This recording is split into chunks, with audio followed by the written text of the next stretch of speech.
Episode की शुरुआत में इजादा और जिन किताबें पढ़ रहे होते थे, लेकिन जिन सो गया। तभी आसुका इजादा को आवाज़ देती है। इजादा बोलता है, ओह अमीर लड़की, गुड नाइट, और सोने लगता है।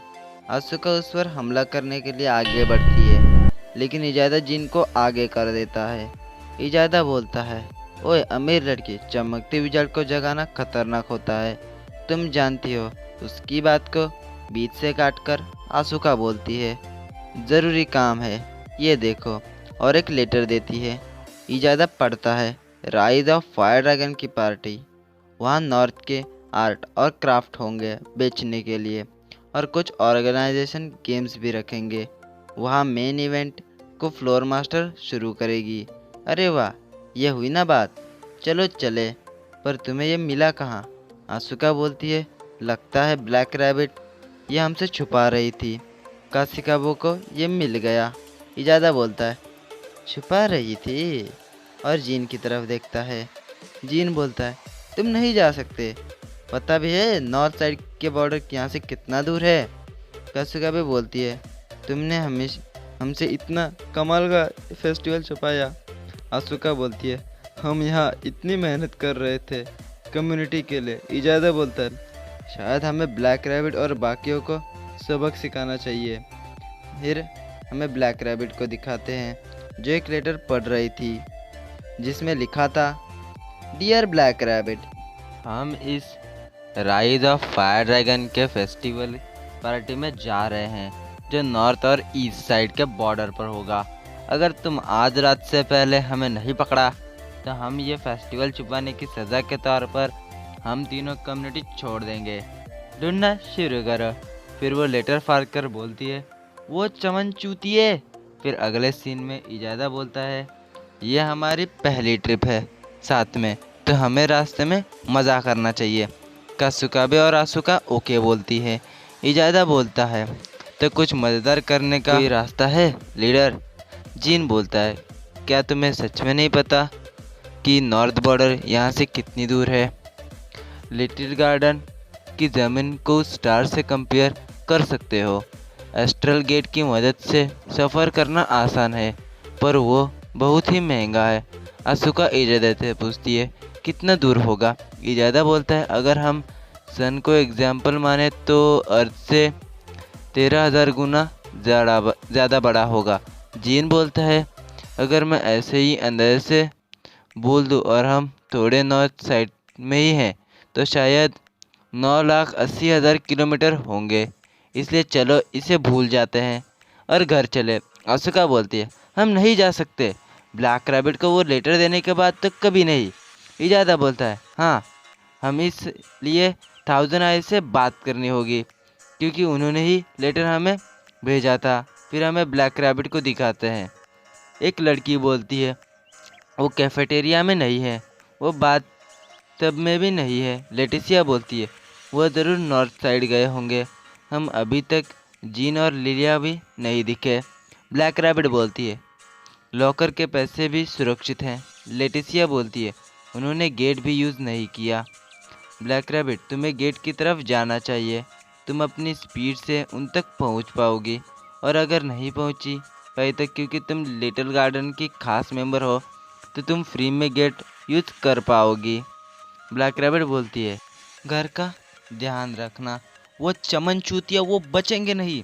फिर वो नॉर्थ की तरफ चली जाती है।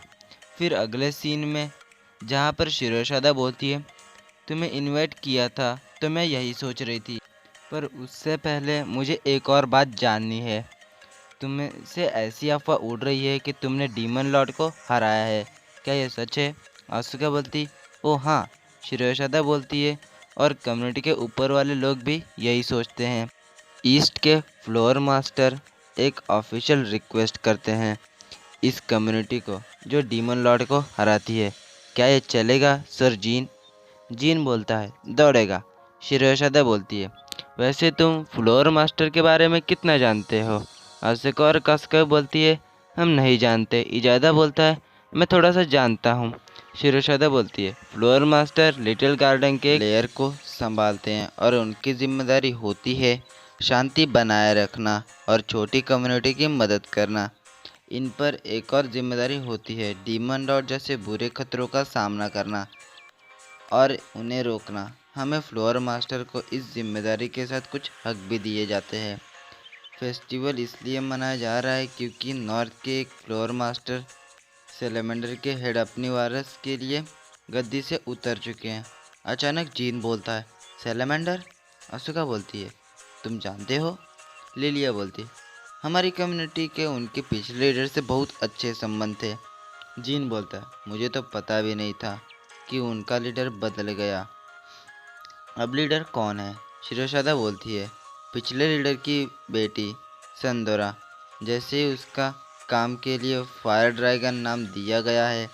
जीन बोलता है, ज़रा एक मिनट, वो तो सिर्फ 11 साल की है। शिरोशादा बोलती है, इस फेस्टिवल का मकसद सेंदोरा को नॉर्थ मास्टर बनाना भी है, लेकिन इतनी कम उम्र में होने के कारण मुझे फेस्टिवल होस्ट करने के लिए बुलाया गया है, ईस्ट मास्टर होने के नाते। आसुका बोलती है, काफ़ी इंटरेस्टिंग कहानी थी। तो जब तुमने बोला था कि एक ने, तो उसका मतलब फिर और भी नॉर्थ मास्टर होंगे ना? शिरोशादा बोलती है, वेल हाँ, पर इजादा बोलता है, वहाँ पर कुछ ऑर्गेनाइजेशन है जो इतनी सारी पावर एक बच्ची को नहीं देना चाहते। शिरोशादा बोलती है, ऐसा ही कुछ समझ लो। वेल और भी बहुत सारी वजह हैं, पर अभी। कासुका भी बोलती है, रुको एक सेकंड, क्या ये लंबी कहानी है? शिरोशादा बोलती है, वेल शायद इसमें 1 घंटा और लग सकता है।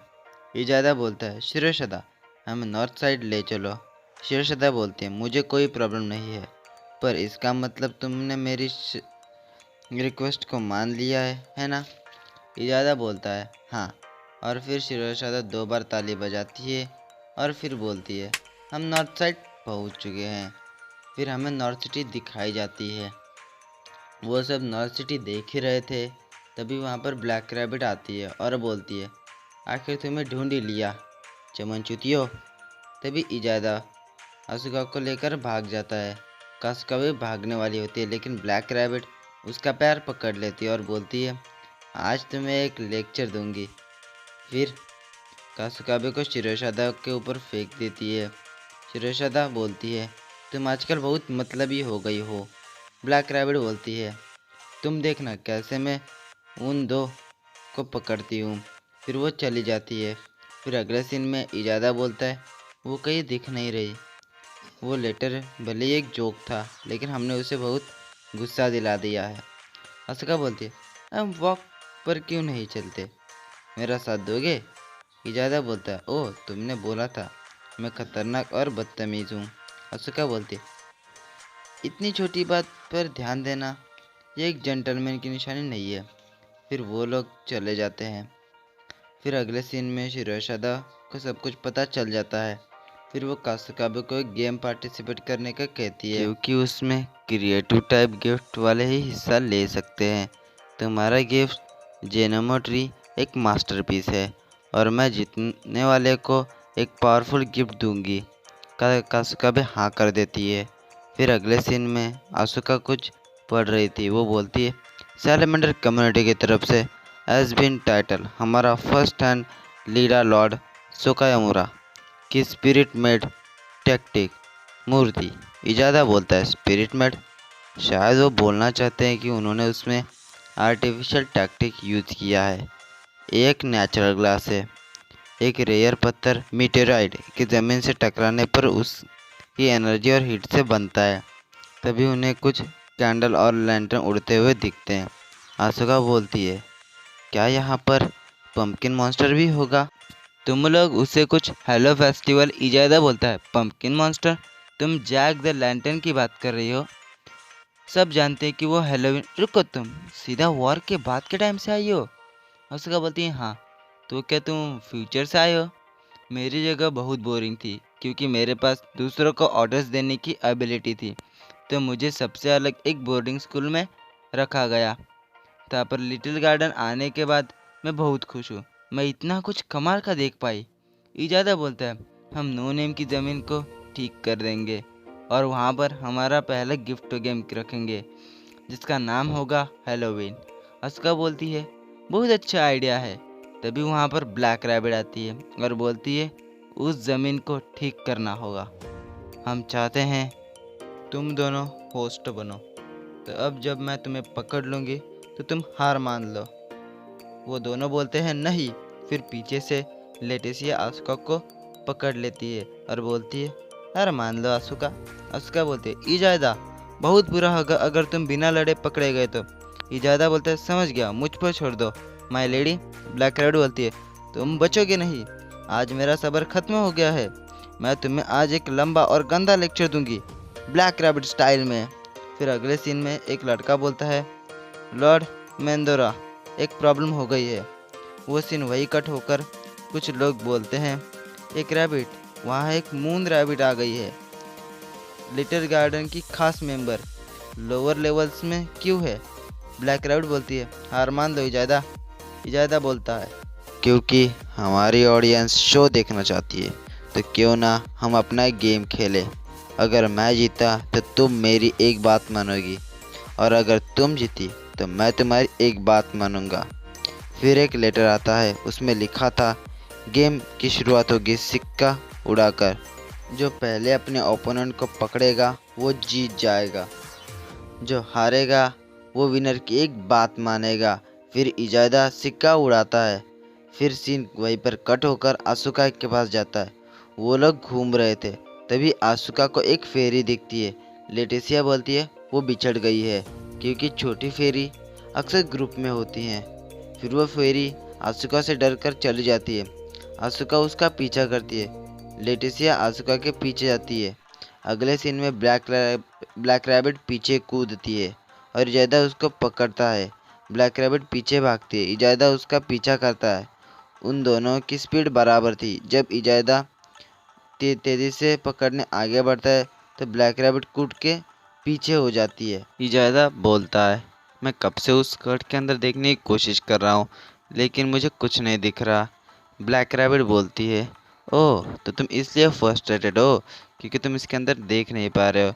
हिरोशिदा ने इसमें एक गिफ्ट डाला है कि कोई थोड़ा तो देख सकता है लेकिन पूरी तरह से अंदर नहीं देख सकता। इजादा बोलता है वो धोखेबाज। और फिर वो बोलता है तो ठीक है अब मैं सीधा इसमें अपना चेहरा ही डाल दूंगा। और तभी वो तेज़ी से आगे बढ़ता है लेकिन ब्लैक रैबिट कूद के साइड हो जाती है।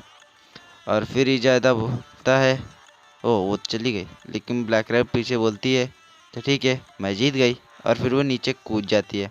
इजादा सोचता है अगर मैं नीचे गया तो वो मुझे पकड़ लेगी और अगर नहीं गया तो वो भीड़ में गायब हो जाएगी और मैं हार जाऊंगा।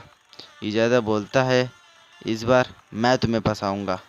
और फिर वो बिल्डिंग को तोड़ देता है जिससे ब्लैक रैबिट उन टुकड़ों से बचती रहती है। वो लोग कहने लगते हैं वो बंदा पागल हो गया है। फिर इजादा नीचे आता है। फिर वो दोनों देखते हैं कि वो बिल्डिंग नीचे गिरने वाली होती है।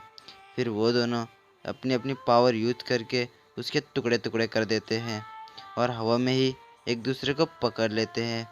फिर एक आवाज़ आती है मैच ड्रॉ हुआ। ब्लैक रैबिट बोलती है कि हम दोनों हार गए तो हमें एक दूसरे को कमांड देना होगा। फिर तभी वहाँ पर कुछ गार्ड्स आते हैं। इजादा पूछता है कि वो कौन है। ब्लैक रैबिट बोलती है वो सैलमेंडर कम्युनिटी की पुलिस है। और फिर यहीं पे एपिसोड ख़त्म होता है। तो थैंक्स फॉर वॉचिंग एंड मुझे बता देना कि इस वीडियो में क्या क्या गलतियाँ हुई कमेंट सेक्शन में, क्योंकि अगली वीडियो में मैं वो गलतियाँ ना करूँ। और हाँ मैं पूरी कोशिश कर रहा हूँ कि टाइम मैनेज करूँ और वीडियो जल्द से जल्दी अपलोड करूँ। तो प्लीज़ कमेंट सेक्शन में ये मत डालना कि भाई प्लीज़ अगला एपिसोड लाओ। तो मिलते हैं।